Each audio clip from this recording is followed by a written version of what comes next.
Ok, si en algún momento aparecen dudas, díganme nomás, ¿ya? Yo, ningún problema, nos devolvemos y explicamos, ¿ya?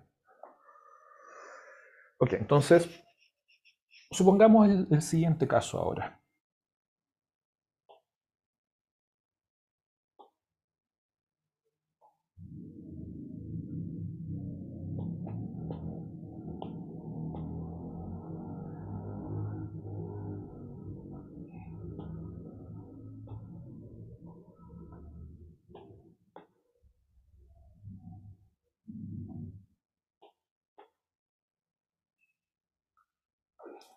Entonces vamos a tener los rieles con una resistencia de nuevo, pero ahora la barra conductora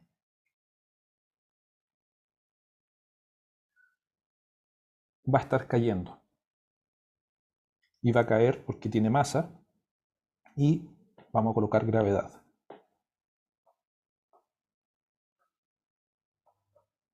¿Ya? Entonces, como esto tiene masa,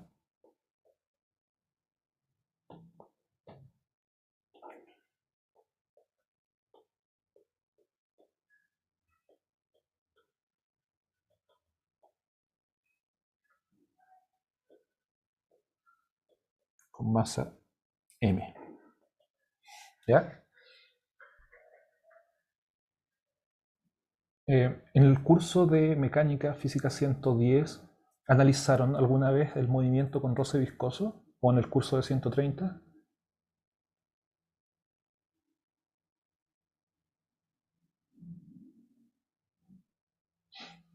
Ya, fíjense en este análisis.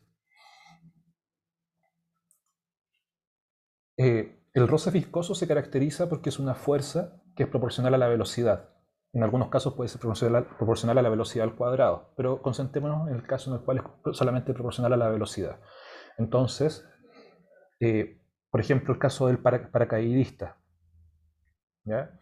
Si se lanza una persona, un paracaidista, empieza a acelerar, ¿cierto? Por G, pero en algún momento alcanza una velocidad terminal, que es aproximadamente como 180 km por hora. Esa velocidad es terminal, ¿cierto? Se hace constante. Eso, si la velocidad se hace constante, eso significa que la sumatoria de fuerzas sobre el cuerpo se hizo igual a cero. ¿Y ahí cuáles son las fuerzas que están actuando sobre el cuerpo? La fuerza de gravedad que lo está tirando hacia abajo, pero aparece una fuerza de roce ejercida por el aire, y esa fuerza de roce es proporcional a la velocidad.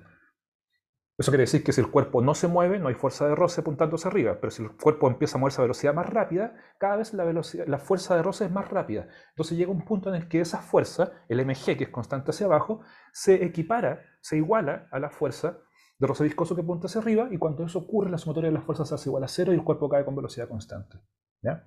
Pasa lo mismo, por ejemplo, si colocan una piedra en la superficie del agua, de una piscina. Y ustedes sueltan la piedra, se sumergen y van a ver cómo rápidamente la piedra empieza a caer con velocidad constante. Lo mismo. En ese caso, ahora el fluido viscoso es el agua, antes era el aire, pero el efecto es el mismo. Rápidamente el sistema ejerce una fuerza opuesta de manera tal que se equipara con la fuerza que está apuntando hacia abajo y por lo tanto la barra va a caer con velocidad constante. Entonces, siempre que tengan fuerzas que son proporcionales a la velocidad, van a pasar este tipo de cosas. Y es justamente lo que va a pasar acá. Si yo tengo una barra conductora que está cayendo por acción de la gravedad, como es conductora, se va a polarizar. Como está conectada a rieles y hay una resistencia, va a circular una corriente. Como va a circular una corriente, se va a ejercer una fuerza magnética sobre esta barra. Y sabemos que la fuerza magnética es I de L, ¿cierto? Cruz B. Y eso nos va, como la corriente depende de la velocidad, vamos a tener una fuerza que es proporcional a la velocidad, por lo cual inmediatamente ustedes, cuando ven este tipo de sistema, deberían esperar una solución de manera tal que cuando el tiempo se va a infinito, la barra tome velocidad constante. ¿Ya? Entonces suponemos que tenemos estos rieles que están de manera vertical, los rieles son muy largos, no se van a acabar nunca, ¿ya? Y la barra empieza, la soltamos, empieza a acelerar, y eventualmente la fuerza de gravedad que apunta hacia abajo se va a equiparar con la fuerza magnética que produce la corriente inducida, que apunta hacia arriba, y la barra va a alcanzar una velocidad constante.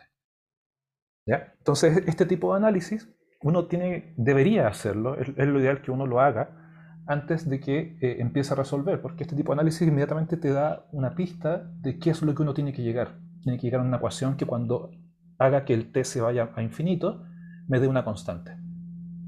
¿Ya? Ok. Entonces, coloquemos, por supuesto, un sistema de referencia. Siempre necesitamos colocar un sistema de referencia para saber cómo vamos a estar midiendo las cantidades, las direcciones. Como son cantidades vectoriales, es necesario. Entonces colocamos eso, el z saliendo, x aquí y ahí. ¿Ya? ¿Cuál es nuestra condición inicial? Nuestra condición inicial es que la velocidad de t igual a 0 es 0. O sea, esto parte del reposo. En el caso anterior, teníamos que la barra se estaba moviendo con velocidad constante. El v de t igual a 0 era v0. Ahora no. Ahora parte del reposo. Y está bien porque el movimiento lo va a generar el peso cuando empieza a empujar la barra hacia abajo. ¿Ya? Ok, entonces sabemos que esta barra se va a empezar a mover hacia abajo por la acción de la gravedad. Entonces sabemos que vamos a obtener una velocidad en función del tiempo en esa dirección. ¿Ya? Y sabemos que tenemos un campo magnético que va a estar entrando en todo el espacio, va a estar entrando en la pantalla. ¿Ya? Entonces, de acuerdo a este sistema de referencia, podemos escribir que el V es igual a un V0 y en la dirección menos K tongo. ¿Ya? Podemos llamar esta cantidad de aquí, la podemos llamar I, sin ningún problema, ¿cierto? Entonces, ¿hacia dónde creen ustedes que va a apuntar el vector de área?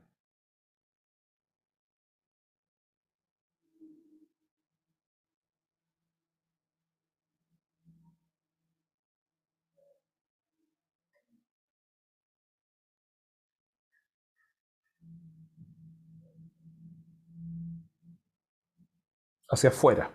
¿Ya?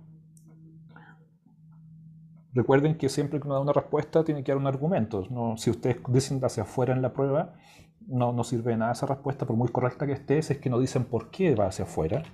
¿Ya? Pero analicémoslo de inmediato. Entonces el vector de área tiene que ser justamente el área, que es L por I, y en la dirección catongo, y por lo tanto dibujamos un vector de área que va hacia afuera. ¿Qué significa que el vector vaya hacia afuera? Significa que para que el vector salga hacia afuera, la corriente tiene que estar circulando en este sentido. Ok. Fíjense que vamos a hacer como un poco la ingeniería inversa. Vamos a partir suponiendo que el vector de área va hacia afuera y veamos si es que eso coincide con la polarización que la barra tiene que obtener cuando va cayendo en un campo magnético. Entonces ponemos corriente hacia afuera, vector de área hacia afuera, y eso es consistente con una corriente que está haciendo esto.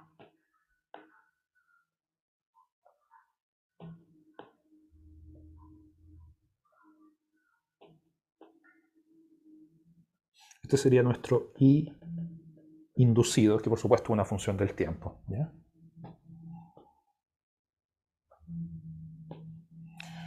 Ok. Entonces, si está pasando esa corriente de izquierda a derecha, digo, corriente inducida, cruza el campo magnético, perfecto, apunta hacia arriba. O sea, efectivamente vamos a tener una fuerza sobre la corriente que nos va a frenar la barra. Y dibujamos esta fuerza sobre la corriente aquí. Tenemos una fuerza I. Y ahora vamos un poquito más allá y decimos, ok, si la corriente está circulando en ese sistema, de esa forma, eso quiere decir que está saliendo del extremo positivo de la FEM, y eso quiere decir que esta punta de aquí es positiva y esta punta de acá es negativa. Veamos si es que eso es congruente con las fuerzas que se ejercen sobre las cargas cuando la barra está cayendo. Si la barra está cayendo, colocamos la mano en la dirección, ¿cierto?, de la velocidad, cruza el campo magnético, tenemos una fuerza que apunta hacia acá. Vamos a buscar con este color. Tenemos una fuerza dentro de la barra que va a ser el F sub Q. ¿Ya? Esa es la fuerza que, que van a sentir las cargas positivas. Entonces, perfecto. Está todo el análisis correcto. ¿Ya? Entonces ahora partimos al revés. Se fijan, primero colocamos el vector de área y como lo colocamos en la posición correcta, todo de ahí para adelante va siendo congruente con nuestro análisis y obtenemos una polarización de la barra en la dirección correcta. Ahora podríamos haber partido como lo hicimos en la clase anterior, ¿cierto? Partimos del hecho de que si la barra cae, las cargas libres sienten una fuerza tal que se van hacia la derecha. Y si las cargas libres se van hacia la derecha, entonces el circuito es tal que la corriente circula en la dirección antihoraria y por lo tanto el vector de área sale. Ambos caminos son igual de correctos, ¿ya? Ok, entonces nuestro circuito se va a ver de manera análoga de la siguiente forma. Tenemos una resistencia R conectada a una FEM inducida de esa forma. El más está a la derecha, al igual que en el dibujo, el menos está a la izquierda. Y por lo tanto vamos a tener una corriente inducida que está circulando de esa forma. ¿Ya? Entonces, ahora seguimos los pasos de la receta. Tenemos que calcular cuánto vale la FEM inducida, ¿cierto? Entonces, paso 1, la FEM inducida, para eso necesitamos calcular el flujo. ¿Cuánto vale el flujo magnético? Bueno, es V.A, ¿cierto? O la integral de V.dA. Vemos de inmediato que eso va a ser negativo, porque nos queda K.K y sobrevive el signo menos del campo magnético, y por lo tanto esto es menos BLI. BLI. Y cuando derivemos para calcular la FEM inducida, que es menos la derivada del flujo menos la derivada del flujo magnético respecto al tiempo, todo es constante dentro del flujo menos la posición y, y por lo tanto, ¿cierto? Tiene sentido, la velocidad es justamente la razón de cambio de la coordenada y. Entonces se cancelan los signos negativos y obtenemos BLB. ¿Ya? Siempre las FEM inducidas van a ser expresiones de ese estilo. ¿Ya? Perfecto, tenemos la FEM inducida. Si tenemos la FEM inducida, entonces ahora resolvemos el circuito. Y el circuito, vemos que la FEM inducida tiene que ser igual, ¿cierto?, a la caída de tensión en la resistencia. Eso es la corriente inducida por el valor de la resistencia. Por lo tanto, la corriente inducida es igual a la FEM inducida sobre la resistencia, y esto es igual a BLB sobre R. Aquí no lo estamos escribiendo, pero hagámoslo explícito. Esta velocidad es una función del tiempo. ¿Ya? Si se fijan hasta aquí, es lo mismo que el ejercicio anterior. Ahora recién las cosas van a cambiar porque ahora tenemos que analizar la dinámica, el movimiento. Y eventualmente vamos a tener que incluir la condición inicial, que además es distinta, porque aquí ahora la barra parte del reposo, antes estaba moviendo con velocidad constante. Entonces, paso 3.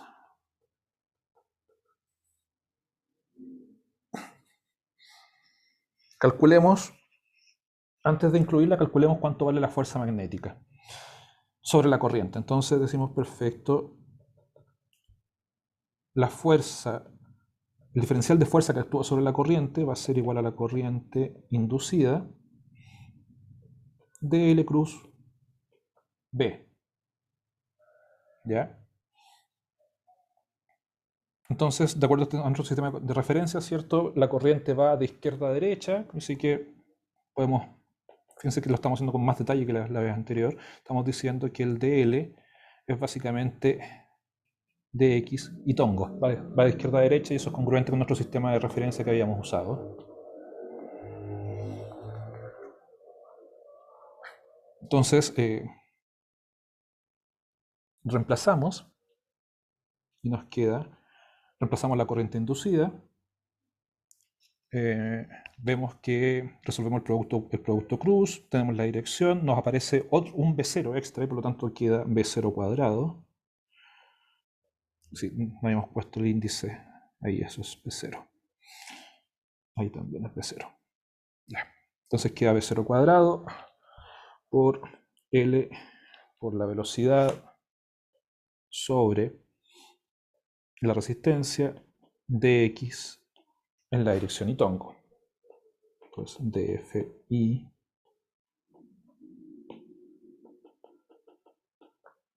¿Ya? ¿Y qué es lo que hay que hacer ahora? Bueno, tenemos que integrar esto. ¿Cierto? La integral de df es, teorema fundamental de cálculo, es f, y la integral de dx es x evaluado entre 0 y L, el largo de la barra.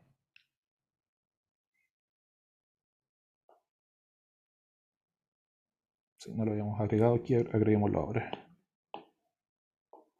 El largo de la barra vale L. Entonces estamos llegando justamente al mismo resultado que teníamos antes. La fuerza sobre la corriente, que es la que nos va a frenar la barra, antes era I, pero el resultado de I cruz K es J. Entonces, J tongo. Ahí sí, la fuerza que apunta hacia arriba, porque va a frenar la barra. Entonces sale, de esa integral sale otro L y nos queda B0 cuadrado, L cuadrado, la velocidad, sobre la resistencia. Esta es una velocidad que depende del tiempo, en la dirección J. Perfecto, tenemos la fuerza que va a frenar la barra, entonces ahora podemos hacer un diagrama de cuerpo libre. Y nos preguntamos cuántas fuerzas están actuando sobre la barra, ¿cierto? Según diagrama cuerpo libre, y vemos que tenemos la fuerza magnética que se opone al movimiento, pero ahora además tenemos la fuerza gravedad que fue la que inició todo. ¿Ya? Y esto efectivamente se está moviendo hacia abajo. Entonces, de acuerdo a nuestro sistema de referencia, obtenemos que la fuerza magnética, que es B0 L cuadrado B de T sobre R, menos la fuerza gravedad, que es mg, tiene que ser igual a... ¿Hacia dónde apunta la aceleración? O en realidad hacia dónde se está moviendo el cuerpo, ¿cierto? El cuerpo se está moviendo hacia abajo, pero hacia abajo es, fíjense, nosotros dijimos que el I era positivo hacia arriba. Entonces esto es menos M de B a de T, que ese es el M por A. ¿Ya? Y aquí, de nuevo, insisto, es muy fácil equivocarse en ese signo. Pero si ustedes se equivocan en ese signo, se tienen que dar cuenta una vez que obtengan el resultado. ¿Ya?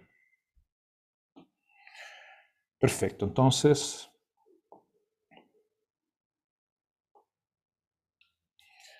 tenemos la ecuación.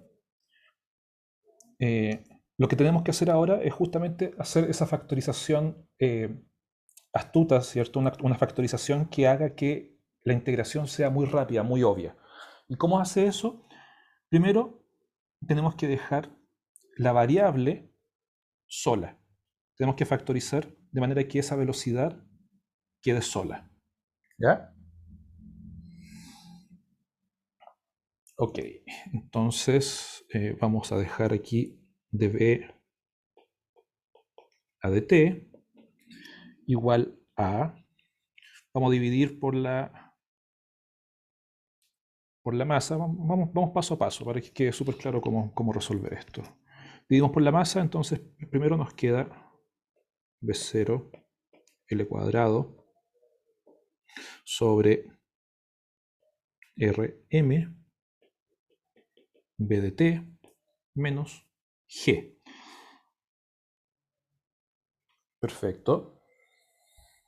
Hay un signo aquí que no me gusta mucho. Por supuesto, no estaba copiando ese signo. Estaba perdiendo, justamente no estaba siguiendo ese signo de ahí. Ahí lo tenemos. Entonces, si lo pasamos para el otro lado, eso es equivalente a decir que Ahí. Ya, entonces tenemos que factorizar la velocidad, dejarla sola y además dejarla positiva. Eso quiere decir que tenemos que factorizar por ese término. Si factorizamos por ese término, nos va a quedar menos b0 cuadrado L cuadrado Rm, factor de la velocidad, menos G, para que al multiplicar, ¿cierto?, nos dé el mismo término, tiene que estar multiplicado por Rm sobre b0 cuadrado L cuadrado.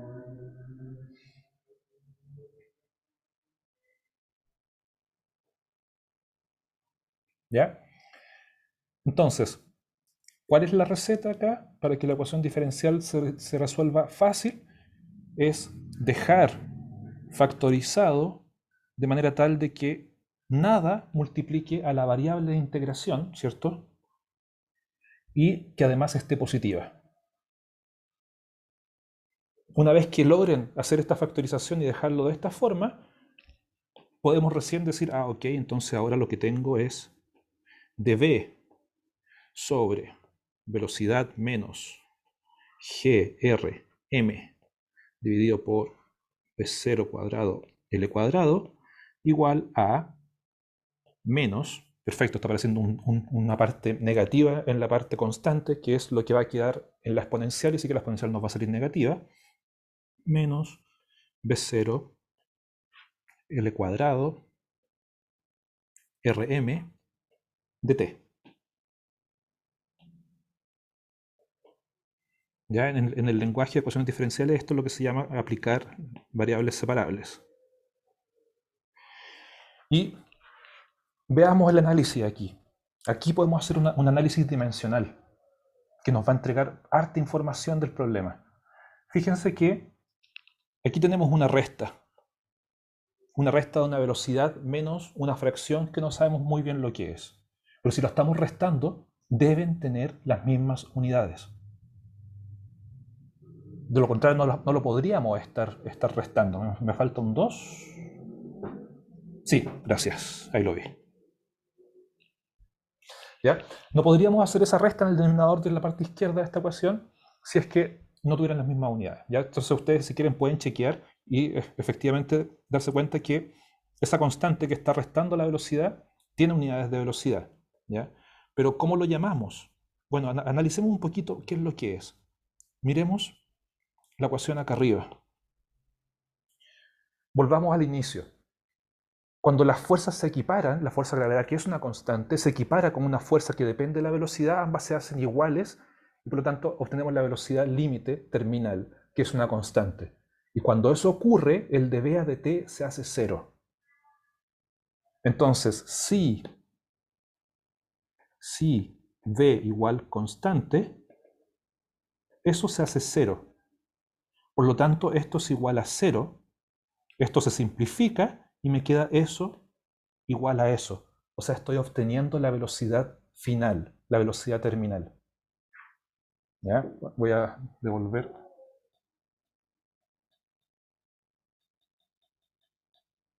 Ahí. Entonces, al hacer ese análisis, ¿qué es lo que pasa cuando la velocidad se hace constante? Obtenemos que esta velocidad de acá abajo es la velocidad final. Gravedad, resistencia, masa, dividido por la intensidad del campo magnético y el largo de la barra en movimiento. Esa es la velocidad final que va a obtener la barra. ¿Ya? Lo podríamos haber tenido mucho más arriba. Cuando hacemos el diagrama de cuerpo libre, inmediatamente decimos, ah, ok, pero si el sistema está en su fase estacionaria, o sea que su velocidad se hizo constante, ese término se hace cero, y de ahí inmediatamente despejamos cuánto vale la velocidad límite. ¿Ya? Perfecto. Y de nuevo ahora seguimos haciendo un análisis dimensional. A la izquierda tenemos un término que es adimensional porque tenemos velocidad sobre velocidad. A la derecha también tenemos que tener una cantidad que es adimensional y por lo tanto definimos de nuevo nuestra constante de tiempo, tau, igual al inverso de esa cantidad que está ahí, Rm dividido por b0 cuadrado L cuadrado. Entonces, Nuestra ecuación diferencial ahora se ve súper simple. B menos BF de B igual menos dt sobre tau. ¿Ya? Y ahora podemos, perfecto, integremos. Integramos entre 0 y un tiempo cualquiera t, y para que nadie se enoje, decimos que la variable de integración le cambiamos el nombre, es muda. Y aquí tenemos que integrar entre la velocidad evaluado a tiempo igual a 0, tiene que ser el mismo tiempo que acá, y eso ya dijimos que era 0. Ahí es donde estamos aplicando nuestra condición inicial. Y una velocidad que dependa del tiempo, una velocidad cualquiera. Y aquí le cambiamos el nombre de la variable de integración para que no haya problemas fundamentales de la matemática. ¿Ya? Perfecto. Lo que está a la izquierda, de nuevo, es un logaritmo. ¿Ya? Si no lo tienen claro, hagan el cambio de variable, hagan un u igual b menos bf, les va a salir el logaritmo. ¿Ya? Y a la derecha estamos integrando una constante. Entonces, a la izquierda nos va a quedar logaritmo natural del denominador evaluado en el límite superior, o sea, b de t menos bf, sobre el denominador evaluado en el límite inferior, 0 menos bf.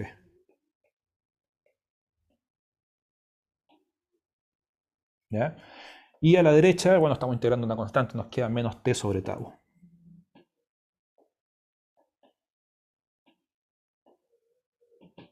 Menos t sobre tau. Y hasta ahí llegó la ecuación diferencial. ¿Se fijan lo fácil que es atacar el problema si es que uno lo manipula un poquito antes, lo factoriza, lo ordena, lo adecua de manera tal que salga súper clarito? ¿Ya? Entonces, el secreto está en siempre dejar la velocidad, la variable de integración, factorizarla de manera tal que quede sola, que nada la esté multiplicando en el paréntesis, y positiva. De manera que salga un signo menos afuera del dt.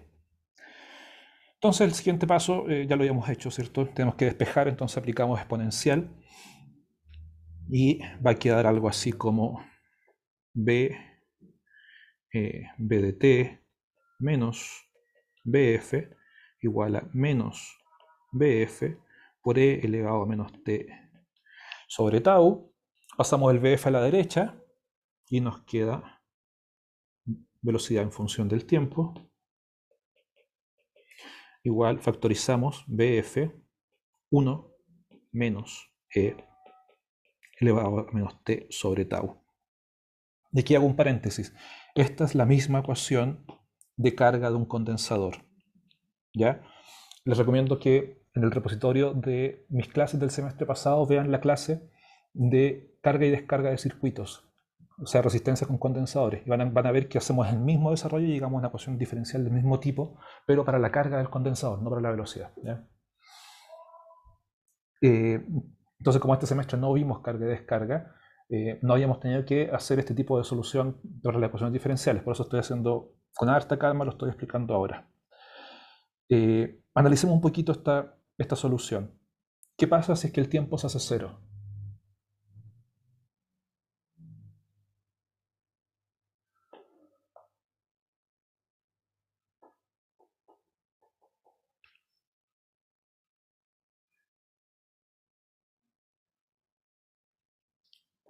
Si t tiende a 0, la exponencial queda elevada a 0, se hace 1, nos queda 1 menos 1, 0. Entonces se cumple que la velocidad inicial que impusimos, que la velocidad para t igual a 0, sea 0. Perfecto. ¿Y qué pasa en tiempo infinito?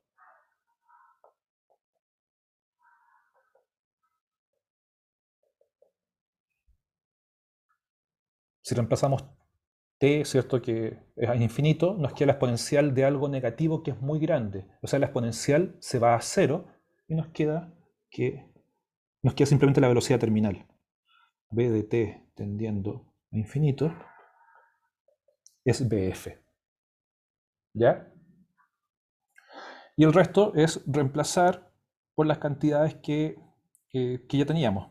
Una vez como tenemos cuánto vale la velocidad de la barra, reemplazamos la velocidad de la barra y tenemos cuánto vale el flujo, tenemos cuánto vale la corriente inducida. Ahora, antes estaba de manera implícita como una función del tiempo, ahora es explícito en función del tiempo. ¿Ya? Y tenemos la corriente, la FEM, el flujo, tenemos todo. ¿Cuánto es la corriente máxima? La velocidad máxima que alcanza la barra es justamente la velocidad terminal. Parte, ¿cierto?, con la velocidad cero y empieza a crecer exponencialmente hasta que alcanza la velocidad máxima, que es la velocidad constante, que es la velocidad terminal. ¿Ya? Ese VF que calculamos, que está acá abajo en términos de los parámetros del problema, esa cantidad de ahí. ¿Ya? Fíjense, ¿qué es? Ya, no, aquí no podemos hacer más análisis. Estaba pensando en otro problema que no creo que alcancemos a hacerlo hoy día.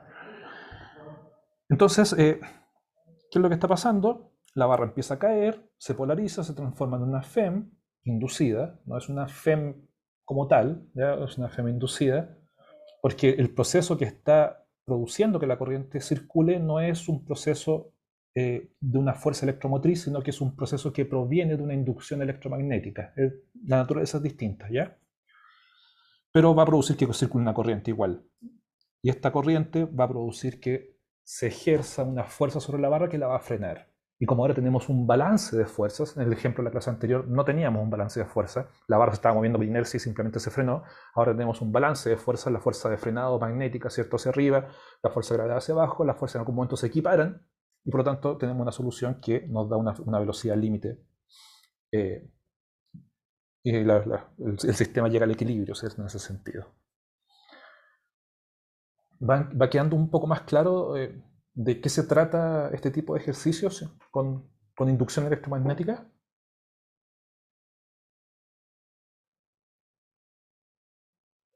Ya, muchachos, de verdad que si tienen tiempo, espero que tengan tiempo, traten de complementar las clases que estamos haciendo este semestre con el material que hice el semestre pasado y probablemente si tienen más tiempo con el material que hice el semestre antepasado. ¿Ya? Eh, en esos semestres teníamos más tiempo para hacer la clase, así que se podían hacer con mucho más detalle, para que traten de complementar con eso. Ya, súper, qué bueno. Ok, entonces vimos el caso que se mueve con inercia, vimos el caso que cae por acción de la gravedad. Veamos cuánto logramos avanzar en el caso que estamos en un plano inclinado.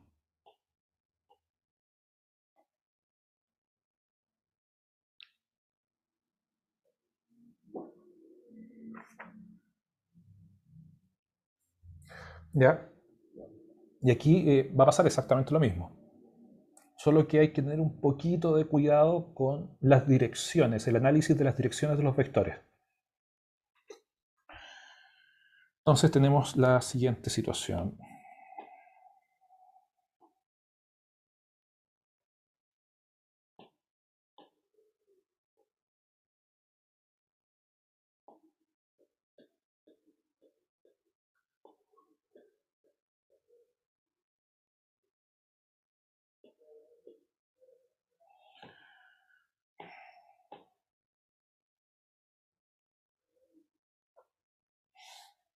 Supongamos que esos son los rieles y que acá abajo vamos a tener una resistencia.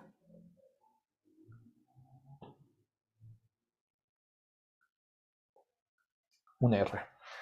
Y este plano inclinado está haciendo algún ángulo con el suelo, ¿cierto? Y vamos a tener una barra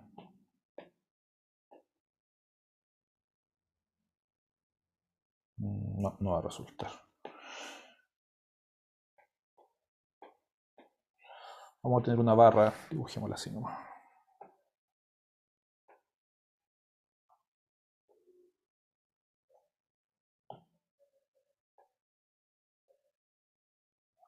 Una barra que va a estar ahí. ¿Ya? Entonces tenemos que la barra tiene masa, por supuesto, de lo contrario no se puede, no sentiría fuerzas, ¿cierto? Y tenemos que la gravedad apunta hacia abajo.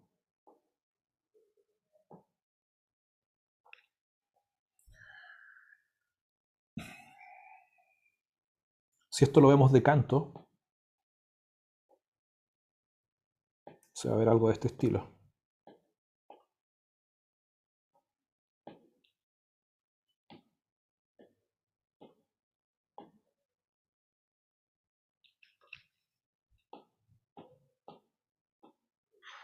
donde la barra se va a ver como ahí, ¿ya? Y por supuesto la gravedad va hacia abajo. Tenemos un campo magnético. Supongamos que el campo magnético lo vamos a poner hacia arriba.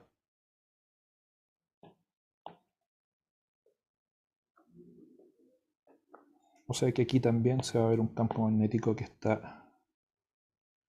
Lo voy a dejar aquí mejor. Ahí, B. Ya, entonces tenemos nuestra barra conductora, que tiene masa, que es conductora.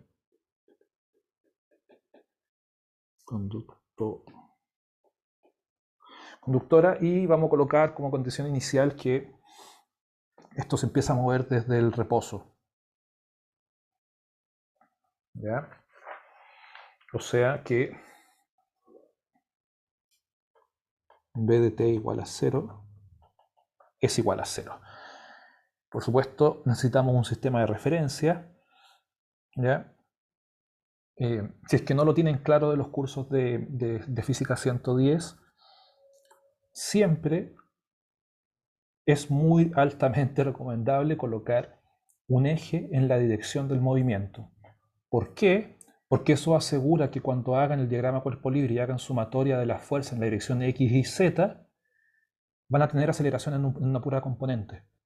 Y no van a tener que colocar una X ahí o una X ahí a Z o combinaciones de las tres aceleraciones. Si es que colocamos uno de los ejes en la dirección del movimiento, en donde va a estar la aceleración, vamos a tener la certeza de que vamos a tener aceleración en una sola de las componentes y eso nos simplifica un montón la descripción del problema. ¿Ya? Entonces, como sabemos que la barra se va a mover a lo largo del plano inclinado, tenemos que, en realidad no es una obligación, pero sí les aseguro que va a ser mucho más simple el problema si colocamos el eje X a lo largo del plano inclinado. Entonces este va a ser X. Colocamos el eje X está ahí, el eje Y hacia arriba, perpendicular por supuesto, y por lo tanto el eje Z sale. ¿Ya? Perfecto. Entonces ahora díganme ustedes, ¿cómo se polariza la barra? ¿Dónde tengo que colocar los signos más y dónde tengo que colocar los signos menos?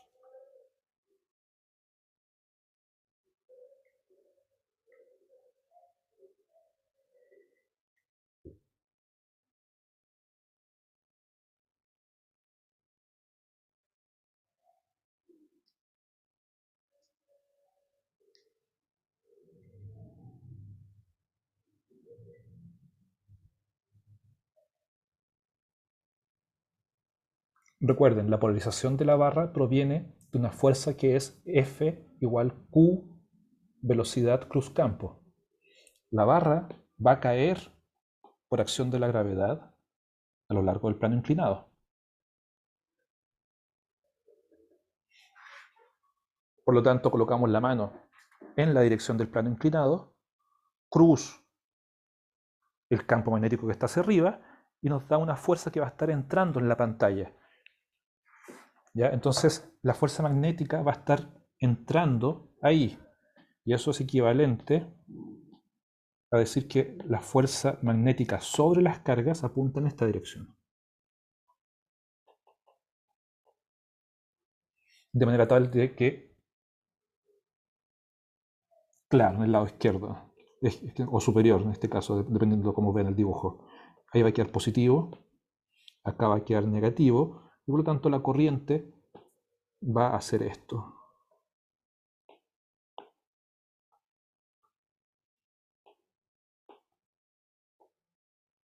Esta va a ser nuestra corriente inducida. ¿Ya? Eso quiere decir que aquí vamos a tener una corriente inducida que va a estar haciendo esto. Voy a agrandar la forma de la barra que hice aquí.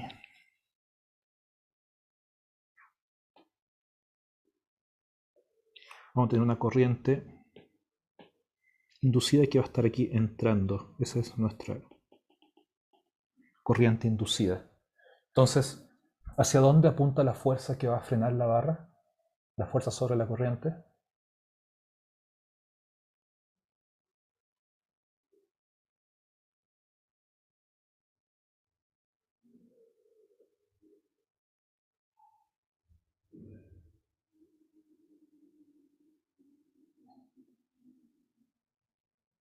Chiquillos, están cometiendo el error clásico porque no están resolviendo el producto cruz. Hagan regla a la mano derecha. Todos, o en realidad no todos, pero es el error más común, colocar la fuerza paralela al plano inclinado y opuesta a la velocidad.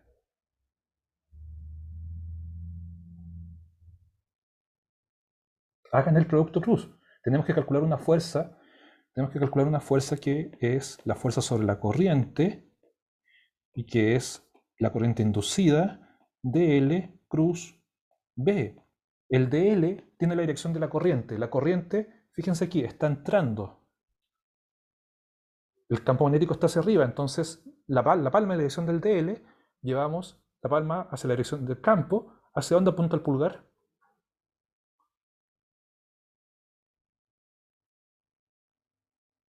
¿Se fijan? No se salten los pasos, chiquillos, porque si no cometen este tipo de errores que los liquidan. La fuerza magnética entonces apunta hacia allá. Esta es la fuerza que va a frenar la barra. Por lo tanto, una componente de la fuerza de frenado va a apuntar en la dirección opuesta al plano inclinado, ¿cierto? En la dirección del plano inclinado opuesta al movimiento, pero otra componente va a apuntar en la dirección del eje Y, negativo. Esa componente se va a sumar de alguna manera, se va a equiparar a la fuerza normal, junto con la componente del peso que se separa en esa dirección. Como no tenemos roce, no nos importa mucho eso. Pero sí es importante que solamente vamos a tener una componente de la fuerza sobre la corriente opuesta al movimiento. O sea, va a estar el módulo de la fuerza I multiplicada por el coseno de algún ángulo. ¿Ya? Perfecto. Entonces, hagamos aquí mismo el diagrama cuerpo libre. Dejemos ahí el sistema de referencia. Entonces, diagrama cuerpo libre, tenemos la fuerza magnética. Sabemos que va a haber una reacción normal, que es siempre perpendicular a la superficie. Sabemos que tenemos la fuerza de peso.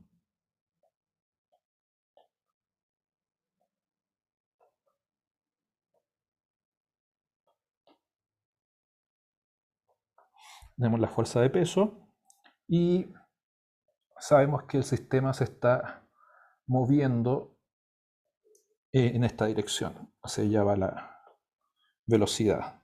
Y si proyectamos los ejes, ¿cierto? Vamos al otro color. Tenemos hacia acá el eje X. Tenemos hacia arriba el eje Y y proyectamos hacia allá el eje negativo. El eje negativo, entonces aquí se está repitiendo el ángulo θ. ¿Ya? Perfecto. Entonces, sumatoria de fuerzas. Sumatoria de fuerzas en la dirección X. Sumatoria de fuerzas en la dirección Y. En la dirección X, fíjense que el peso lo proyectamos hacia el eje X y la componente del peso en la dirección del eje X va con un seno y es positivo, entonces queda mg, perdón, acá arriba, mg seno del ángulo. ¿Qué otra fuerza tenemos en la dirección del eje X? Tenemos la componente de frenado. Esta fuerza de aquí la proyectamos hacia el eje X negativo y va con un coseno. Entonces aquí ponemos menos, porque se opone, ¿cierto?, apunta en la dirección opuesta, menos el módulo de la fuerza de frenado proyectado hacia el eje X, está definido el ángulo ahí, esto sí que esto va con un coseno. ¿Ya? No tenemos más fuerzas en el eje X, veamos ahora en el eje Y. En el eje Y, en la dirección positiva, tenemos la normal completa, así que normal. Y luego tenemos la componente del peso que se proyecta hacia el eje Y negativo, menos mg coseno del ángulo. Y tenemos la otra componente menos de la fuerza sobre la corriente, Fi módulo seno del ángulo.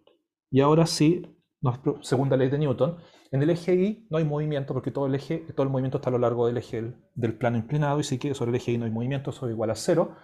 En el eje X sí hay movimiento, y justamente eso es igual a un m por a, pero el a es la derivada de la velocidad, así que escribimos m dv a dt.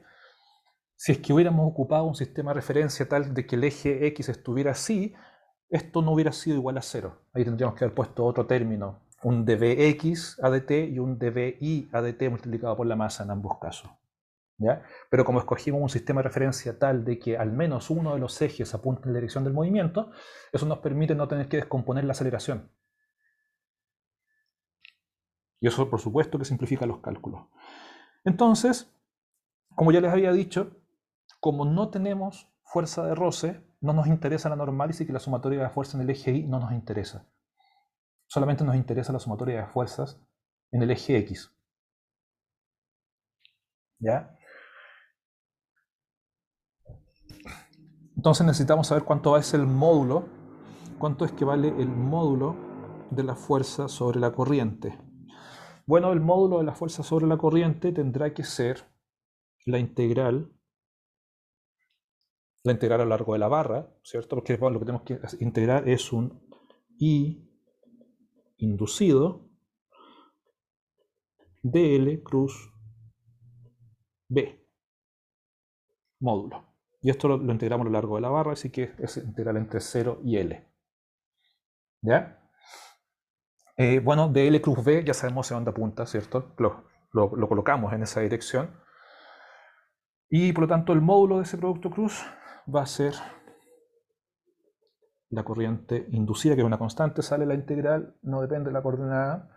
Integramos el dl, nos sale un L, y el V0 es una constante, así que nos queda inducido B por L. Perfecto, entonces, de la sumatoria de fuerzas en el eje X, tenemos que nos queda mg, seno del ángulo, menos corriente inducida, V0 L, coseno del ángulo, igual a m de B a dt. Y aquí estamos casi listos, pero tenemos la corriente, que es una función del tiempo, y acá tenemos la velocidad. Ah, pero nosotros sabemos cuánto vale la corriente en función de la velocidad. No hemos hecho el circuito acá todavía. Ni tampoco hemos calculado la FEM, nos saltamos algunos pasos. ¿Ya? Corramos todo esto más abajo. Todavía nos queda un minuto, así que alcanzamos a hacerlo y ustedes lo continúan después o lo continuamos la próxima clase el lunes.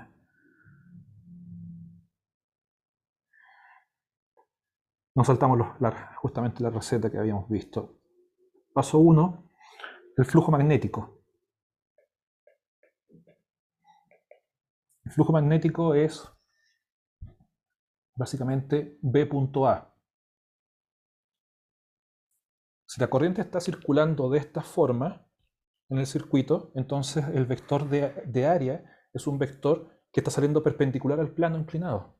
Entonces tenemos un vector de área que está así.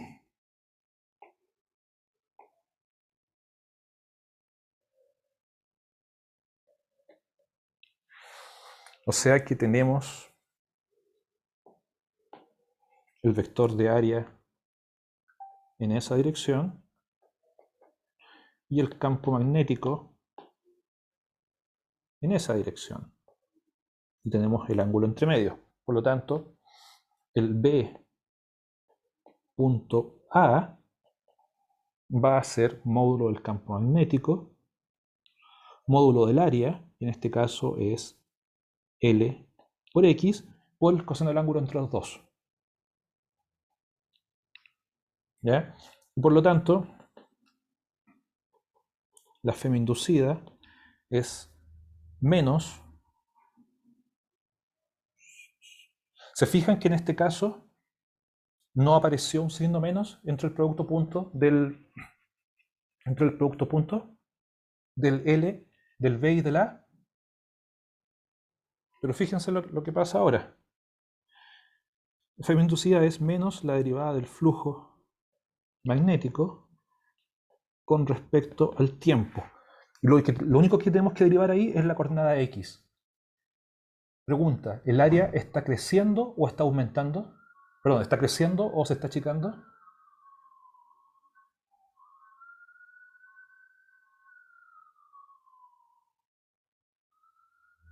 Se está achicando y por lo tanto la función es decreciente y la derivada de una función decreciente es negativa. Eso nos cancela el signo que hay acá. Entonces nos queda B0, L, B, coseno del ángulo.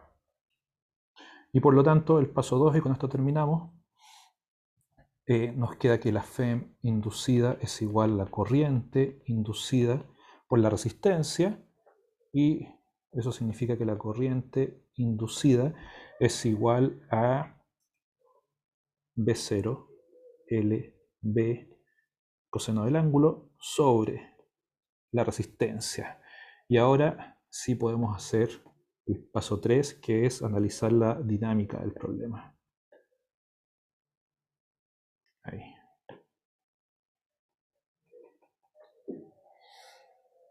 Entonces el resto es reemplazar la corriente ahí y ahora hacer exactamente la misma factorización que hicimos en el ejercicio anterior y resolver la ecuación diferencial. Entonces, ¿dónde está la sutileza acá? Yo les hice la pregunta, ¿hacia dónde apunta la fuerza que va a frenar la barra? Y todos me dijeron en la dirección opuesta del plano inclinado, en la dirección opuesta al movimiento sobre el plano inclinado. Pero me respondieron eso porque están siguiendo su instinto. ¿Ya? El instinto muchas veces los va a ayudar, pero si es que no tienen 100% las cosas claras, les va a jugar en contra. Y aquí uno no pierde nada en hacer el producto cruz con la regla de la mano derecha y darse cuenta realmente hacia dónde apunta la fuerza. La corriente está entrando en la pantalla, por lo tanto el DL entra en la pantalla, el campo magnético está hacia arriba, la fuerza que va a frenar la barra apunta hacia la derecha. ¿Ya? Si es que lo hubieran puesto la fuerza completamente en la dirección negativa del eje X, no hubiera aparecido ninguna de estas proyecciones seno y coseno en las fuerzas y no hubieran tenido buenos resultados.